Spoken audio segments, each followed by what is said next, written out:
For a little bit of background, my wife and I have been investing in property for many years now, and we've embraced the short-term rental ecosystem going on, I think, about 12 years now, and have done pretty well with short-term rentals as well as longer-term rentals.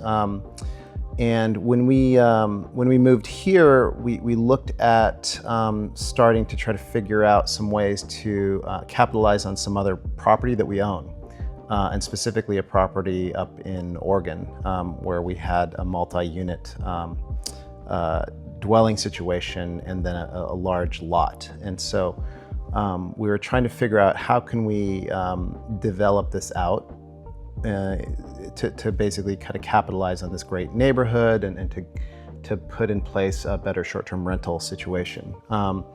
The property is a duplex, a legal duplex, and we were short-term renting one of the units there. And it was just, quite frankly, a bit too difficult to deal with. And so we started trying to figure out a way to maybe look at an ADU. I think we started looking at building one from scratch. We even looked at some trailer situations, and nothing was really hitting sort of all the criteria that we wanted. And that's when I came across a website for house.me, and I was pretty blown away by the product, at least what I saw online. The images, the videos, everything seemed almost too good to be true. So I reached out to you, to Max, and basically you let me know that you were taking deposits and that you were actually going to be doing a road show as well, which I was very excited about on the West Coast. And so I think from that point on, I was very enthused. My wife and I, kind of fast forwarding, you came through the Santa Barbara area and ended up seeing the unit in person and completely blown away. It met and exceeded all of our expectations. One of the things that I really liked was the ease of installation and the ability to get it sort of up and going very quickly. Once it was delivered and installed, I think we had a contractor, a subcontractor on site that did a sort of a fast motion video, and it was truly amazing to see how quickly it was able to be brought up, and running. It was literally 2 days later that we had our first Airbnb guests, and so it was like just instantaneous, like plug and play, basically. It was very low friction to get it hooked up to, all the utilities that we needed, literally just plugging it in for power, a hose for water coming in, and then it had full HVAC and everything. So that was obviously a huge plus for us. We had a lot of people in that unit for sure. I think, well, first and foremost, just how fast we were able to get it up and going, and having people just be blown away by how innovative it was and how well designed it was from a space perspective. I mean, we're talking about not a lot of square feet, but every inch of it is very well thought out. And I think the guests really appreciated that. I can see the perfectionist aspect of it because, as I mentioned earlier, the products are so well thought out, even down to the lighting. I mean, I'm very big on having your home or your dwelling be well lit and lit in the right ways, and having, the right level of automation, but not too much automation. Portland, where we were short-term renting it, is a very seasonal place, but I would say probably 6 months of the year we had 80 to 90% occupancy in the unit. And then we would actually go and use it ourselves as we were going up to visit in the more off months.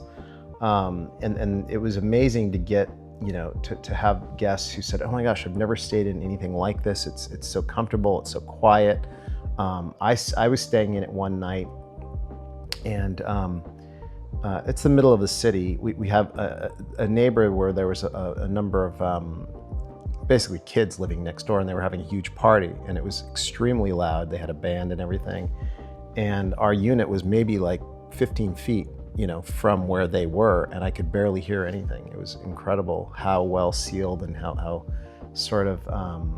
well designed the unit was. And I think a lot of our guests, appreciated that as well. I remember one lady told like it was a wildfire in the air. Oh yes, yes, those were the Remember, fires in the and summer. they Yeah. she didn't smell anything and Mm-hmm. stay in the unit for the next night. Yeah. And next morning wake up and and go out and realize the city in the smoke. And Yeah. she never Yeah. had Had any no idea idea. just because of the air quality. Yeah. Can you Yeah. just tell about it? Yeah. That was that. I remember that now that you bring it up. This was, I think it was like the summer of 23 or 24 in Portland. There were a number of wildfires in the Pacific Northwest. Air quality was terrible, and it happened very fast. It was interesting because she was almost faulting the unit because it was so well sealed up that she didn't realize, how bad the air quality was outside. But then came back and was like, oh yeah, actually this was a good thing. It's pretty amazing to have a product dwelling that is so like sort of compartmentalized, and there's so many things that are put into it, like water filtration and air filtration.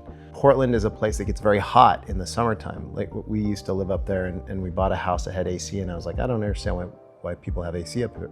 But it would get 110 degrees outside in the summer, and stay light and hot until sometimes 9, 10 o'clock at night.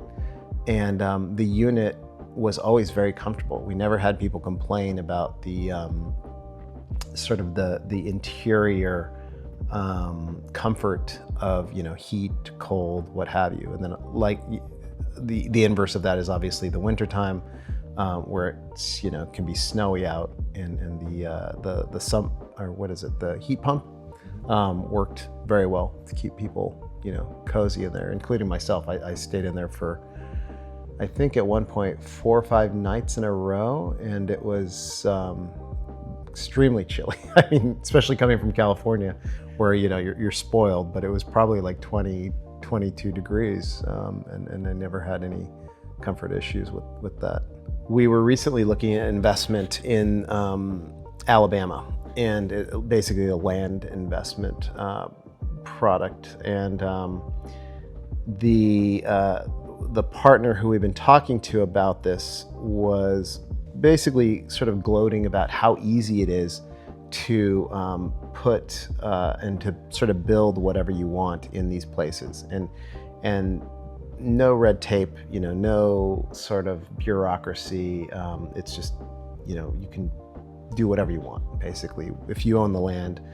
And we're thinking, this would be so amazing if we could just get, either an M1 or a micro house and just put it onto one of these pieces of land. We're talking about 10 acres for, so relatively low amount of money compared to California, and have basically an instant plug and play house setup, right? I think we were in Hawaii a few years ago, and we were on the Hana side of Maui, where you've got a lot of beautiful pieces of land, but people don't build there because there's just, they don't have water, they don't have power, and sort of the basic utilities. But we were driving through this area and saying, oh my gosh, we could pick up one of these beautiful pieces of land with amazing views and just, plant a M1 or an M2 or even a micro house on that. So yeah, I think that there's just so much potential there. And we constantly are, kind of thinking through sort of where this could be applied now that we know the potential of the product itself. And it's just a matter of having the right vision and just doing it. And the nice thing about the micro houses is that they make it very easy to do.